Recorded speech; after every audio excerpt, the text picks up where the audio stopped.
नमस्कार। Technical analysis course के इस पहले एपिसोड में आपका स्वागत है। Fundamental analysis course, stock market course for beginners, the ultimate guide to mutual funds, in 3 courses के बाद हम टेक्निकल एनालिसिस का ये कोर्स ला रहे हैं। जब भी हमें स्टॉक मार्केट में किसी कंपनी में इन्वेस्ट करना होता है या किसी कंपनी का शेयर खरीदना होता है तो हमें सबसे पहले यही चीजें बताई जाती हैं कि पहले आपको एनालिसिस करना होगा।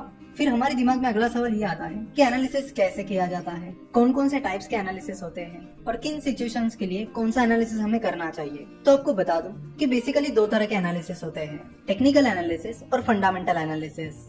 तो पहले टेक्निकल एनालिसिस की बात करते हैं। टेक्निकल एनालिसिस में कंपनी के शेयर प्राइस और कंपनी के वॉल्यूम का एनालिसिस किया जाता है और उनका एनालिसिस करके उस कंपनी के फ्यूचर प्राइस को प्रेडिक्ट किया जाता है। वही फंडामेंटल एनालिसिस का तरीका अलग होता है। जिन लोगों ने फंडामेंटल एनालिसिस का कोर्स किया है उन्हें फंडामेंटल एनालिसिस की डिटेल जानकारी मिल गई होगी। फिर भी जिन लोगों को फंडामेंटल एनालिसिस पता नहीं है उनके लिए हम फंडामेंटल एनालिसिस की कुछ बेसिक चीजें रिपीट करते हैं। तो फंडामेंटल एनालिसिस में कंपनी के मैनेजमेंट का एनालिसिस किया जाता है कि कंपनी का मैनेजमेंट कैसा है, उनके एथिक्स कैसे हैं, कंपनी कॉर्पोरेट गवर्नेंस को फॉलो करती है या नहीं करती है। देन कंपनी के फाइनेंशियल स्टेटमेंट्स को देखा जाता है और उनका एनालिसिस किया जाता है, जैसे कि balance sheet, profit and loss statement, cash flow statement, इनका एनालिसिस किया जाता है। उसके बाद कंपनी के प्रोडक्ट्स और सर्विसेज का एनालिसिस किया जाता है कि कंपनी के प्रोडक्ट्स क्या क्या हैं, कंपनी की सर्विसेज कौन कौन सी हैं, उनकी फ्यूचर में क्या डिमांड हो सकती है, फिलहाल वो प्रोडक्ट्स एंड सर्विसेज कैसे परफॉर्म कर रहे हैं, कौन सी नई चीजें कंपनी आगे चलकर लाने वाली है। इन सारी चीजों का एनालिसिस किया जाता है। साथ ही कंपनी का वैल्यूएशन निकाला जाता है और उसके बेसिस पर डिसाइड किया जाता है कि इस कंपनी के शेयर्स को किस प्राइस पर खरीदना सही रहेगा। चलो तो टेक्निकल एनालिसिस और फंडामेंटल एनालिसिस के इस डिफरेंस को एक एग्जांपल की मदद से समझते हैं। मान लीजिए कि आप फ्रूट्स खरीदने एक फ्रूट सेलर के पास जाते हो और आप उस फ्रूट सेलर से बिना फ्रूट्स की क्वालिटी देखे और बाकी चीजें देखे उस फ्रूट को खरीद लेते हो, क्योंकि इससे पहले 5 बार आपने उस फ्रूट सेलर से फ्रूट्स खरीदे थे और आपने जितनी बार भी उससे फ्रूट्स खरीदे हैं फ्रूट्स अच्छे निकले हैं और इसीलिए आप इस बार भी बिना कुछ देखे उस फ्रूट सेलर से फ्रूट खरीद रहे हो, क्योंकि उस फ्रूट सेलर से खरीदे हुए सारे फ्रूट्स पहले अच्छे निकले थे। तो ये होता है टेक्निकल एनालिसिस, जिसमें आप पास्ट परफॉर्मेंस के बेसिस पर फ्यूचर को प्रेडिक्ट करने की कोशिश करते हो। यानी कि पिछले 5 बार फ्रूट्स अच्छे निकले हैं तो आपने ये प्रेडिक्ट कर लिया कि इस बार भी फ्रूट्स अच्छे ही निकलेंगे, इसलिए आपने उस फ्रूट सेलर से फ्रूट्स खरीद लिए। वही अगर आप उस फ्रूट सेलर के पास जाते हो और आप फ्रूट्स की क्वालिटी चेक करते हो कि फ्रूट कैसे है, साथ ही आप उन्हें हाथ लगाकर चेक भी करते हो कि क्वालिटी भी सही है या नहीं। उसके अलावा आप फ्रूट सेलर का भी एनालिसिस कर रहे हो कि वो फ्रूट सेलर कैसा है, वो अच्छे फ्रूट्स बेचता भी है या नहीं, वो अच्छे फ्रूट्स बेचकर अच्छा बिजनेस करता है या फिर कुछ भी बेचकर बस पैसे कमाने की कोशिश करता है, जिस प्राइस पर वो फ्रूट्स बेच रहा है वो सही है या नहीं। ये सारी चीजें जब आप चेक करते हो तब आप फंडामेंटल एनालिसिस कर रहे होते हो। तो इन शॉर्ट टेक्निकल एनालिसिस में शेयर की प्राइस और वॉल्यूम का डिटेल एनालिसिस करके शेयर की फ्यूचर प्राइस को प्रेडिक्ट किया जाता है, यानी पास्ट परफॉर्मेंस का एनालिसिस करके शेयर की फ्यूचर प्राइस को प्रेडिक्ट किया जाता है। वही फंडामेंटल एनालिसिस में कंपनी के financial details, valuation, management analysis etcetera, इन सब का एनालिसिस करके डिसाइड किया जाता है कि कंपनी में इन्वेस्ट करना चाहिए या नहीं। तो टेक्निकल एनालिसिस को शॉर्ट टर्म के लिए यूज किया जाता है, यानी अगर आप ट्रेडिंग करना चाहते हो या शॉर्ट टर्म के लिए शेयर खरीदने की प्लानिंग कर रहे हो तो आपको टेक्निकल एनालिसिस करना होता है, और लॉन्ग टर्म के लिए इन्वेस्ट कर रहे हो तो आपको फंडामेंटल एनालिसिस करना होता है।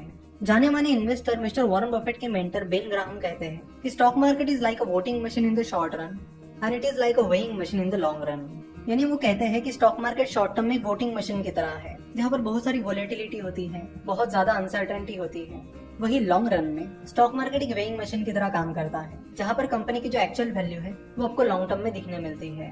तो टेक्निकल एनालिसिस शॉर्ट टर्म में होता है और टेक्निकल एनालिसिस की मदद से इमोशंस, साइकोलॉजी और इरेशनल बिहेवियर का स्टडी किया जाता है। शॉर्ट टर्म में स्टॉक मार्केट में लोग बहुत सारे डिसीजंस इमोशंस के बेसिस पर लेते हैं। कई बार वो अपना इरेशनल बिहेवियर दिखाते हैं, जिसकी वजह से शेयर प्राइस ऊपर नीचे दौड़ती रहती है। जैसे कि आपको बता दूं कि जब ब्रिटेन में ब्रेक्जिट की बातें चल रही थी तब इंडियन मार्केट बहुत गिरने लगा था।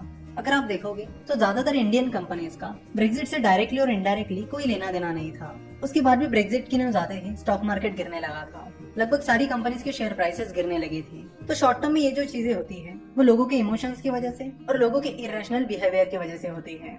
इसी तरह ऐसी कई सारी चीजें होती रहती है जिनका कंपनी से डायरेक्टली और इनडायरेक्टली लेना देना नहीं होता, फिर भी शेयर प्राइसेस गिरने लगती हैं, क्योंकि शॉर्ट टर्म में ज्यादातर लोग इमोशनली डिसीजंस लेते हैं, सोच समझ कर नहीं। तो टेक्निकल एनालिसिस इमोशंस और इरेशनल बिहेवियर का स्टडी करती है और हिस्ट्री के बेसिस पर फ्यूचर का प्रेडिक्शन करती है।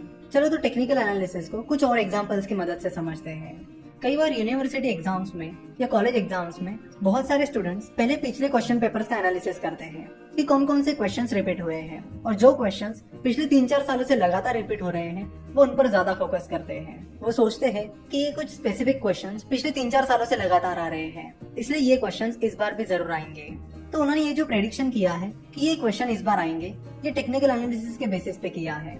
उन्होंने पास्ट परफॉर्मेंस देखा और उसके बेसिस पर फ्यूचर परफॉर्मेंस को प्रेडिक्ट किया। उन्होंने देखा कि पिछले 3-4 सालों से लगातार ये क्वेश्चंस पूछा जा रहा है, इसलिए संभावना है कि इस साल भी ये क्वेश्चन रिपीट होगा। तो टेक्निकल एनालिसिस बिल्कुल यही करता है, पास्ट परफॉर्मेंस के बेसिस पर फ्यूचर को प्रेडिक्ट करता है। अब जरूरी नहीं है कि वो क्वेश्चन एग्जाम में आएगा ही आएगा, वो क्वेश्चन एग्जाम में आ भी सकता है और नहीं भी आ सकता है। तो इसी तरह टेक्निकल एनालिसिस की भी कोई गारंटी नहीं होती कि वो काम करेगा ही करेगा, वो बस एक प्रेडिक्शन देता है जो सही भी हो सकता है और गलत भी। चलो टेक्निकल एनालिसिस का और एक एग्जांपल लेते हैं। हम सभी का एक दोस्त ऐसा होता ही है जो बोलता है कि मैं 10 मिनट में आ रहा हूँ और फिर आधे घंटे बाद आ जाता है। तो शुरुआत में 1-2 बार जब आपका वो दोस्त आपसे कहता है कि मैं 10 मिनट में आ रहा हूँ और आधे घंटे बाद आता है, तो उसके बाद से अगर आपका वो दोस्त आपको नेक्स्ट टाइम बोलता है कि मैं 10 मिनट में आ रहा हूँ, तो आप पहले ही दिमाग में प्लान करके रखते हो कि आपका ये दोस्त आधे घंटे बाद आएगा और आप उसके अनुसार अपनी प्लानिंग करते हो। तो अगेन आपने ये जो डिसीजन लिया है वो टेक्निकल एनालिसिस के बेसिस पर लिया है। तो ये था टेक्निकल एनालिसिस का इंट्रोडक्शन। नेक्स्ट पार्ट में हम टेक्निकल एनालिसिस की हिस्ट्री के बारे में बात करेंगे, उसके बाद हम जापानीज कैंडलस्टिक चार्ट के बारे में बात करेंगे और उसकी अलग अलग टर्मिनोलॉजीज के बारे में भी जान लेंगे। तो आज यहीं पे रुकते हैं और आशा करते कि आपको टेक्निकल एनालिसिस क्या होता है ये समझ में आया होगा। तो नेक्स्ट लेक्चर से हम टेक्निकल एनालिसिस को शुरुआत करेंगे।